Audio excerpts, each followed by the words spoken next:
Thompson's a tricky injury. Kyrie had that in his first year. What's the level of concern with that? Is it something you're going to have to manage?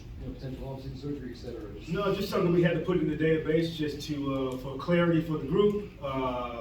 We didn't do too much in practice yesterday. He was able to participate. We had the 3 days in between games, so he's capable and able and ready to go tonight. Coach, kind of following up on Nic, his improvement is pretty obvious. Just where would you say his game the most, in your eyes, has taken a step forward this season? I think overall, just his aggressiveness, I think you see it on both ends of the floor, whether it is putback dunks, whether that is playing above the rim, whether that is at an element now of catching a half roll and being able to be a passer or a finisher. So the offensive end, that's probably the most growth we've seen from him. And then defensively, just being at every spot for us on the defensive end of the floor. I think he's really taken pride in being a defensive player and the impact that it has on our team, on the game, a lot of time of the outcome, really. And so I think he's really taken some ownership of that, which has been huge. He spoke yesterday about how Kevin, obviously, you talk about the scoring, but defensively, that's someone he can rely on out there. Without Kevin, what changes for Nic defensively, if anything at all? Yeah, it definitely puts more pressure on him. And I think a few ways. A lot of times with Kevin back there, they would cover for each other. Whether Nic was guarding on the perimeter, Kevin was still at the rim, or vice versa. So I think schematically, we'll do some things to help Nic be closer to the rim at times. But he'll still guard some perimeter players. But, the points that Kevin provided for us sometimes get overlooked with the defensive effort that he gave us on the other end. Jacque, who started for Kevin? Oh, when old Joe Mazzulla tells me if Brown is playing or if those other dudes are playing, then Phil will know. It's very Thibodeauian of you. Ah! I love it, Nic. That is great. Could TJ start and still not play 35, 40 minutes? Probably ideally it wouldn't fit. It's going to be a balance. And so you got to think about, all right, so you can take these clues as you want to right here. Like, Kai's not going to play 12 minutes in a row like Kevin did normally in the first quarter. So you got to have someone who can score when Kai's on the bench also. TJ can do that. So then we want to use Ben as a facilitator, have Ben push the pace for us. The big part of covering up for Kevin's shots are, we don't want other people to shoot the twos that he was shooting. He's just so efficient at it. So we're going to have to shoot more threes. So who allows us to shoot more threes? Hopefully Ben pushing into a shooter in transition allows us to shoot threes. That's about as much as clues I'm going to give you on that one. The guy have a beard. That's like you.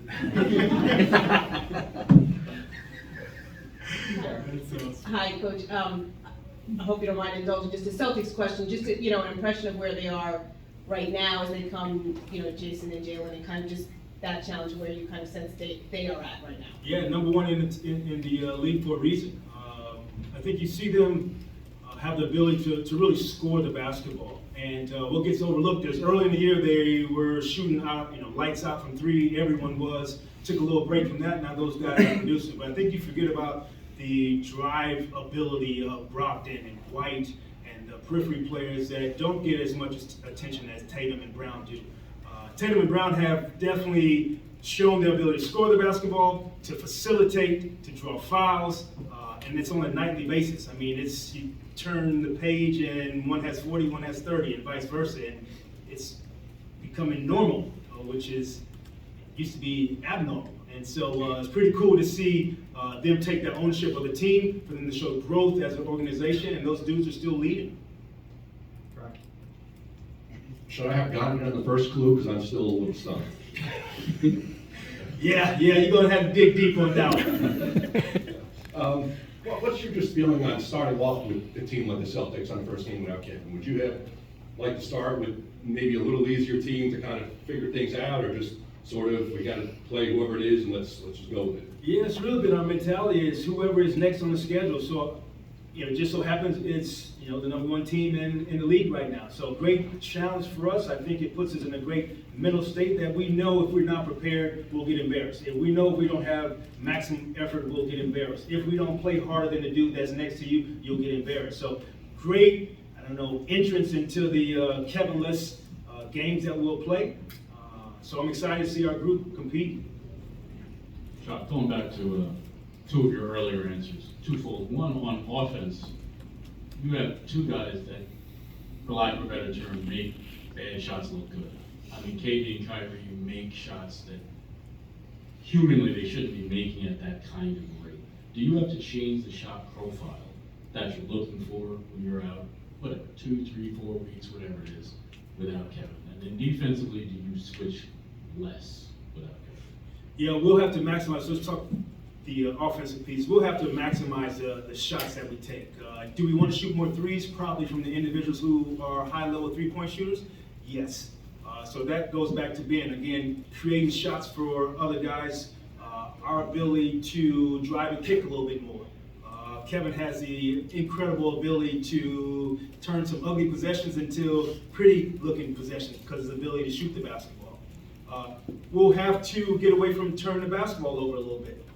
We'll also, the offensive rebounding piece, stress that a little bit. So there's some areas that we can pick up some loose change a little bit. But again, we don't want 3 or 4 dudes thinking they can shoot the same twos that Kevin shot.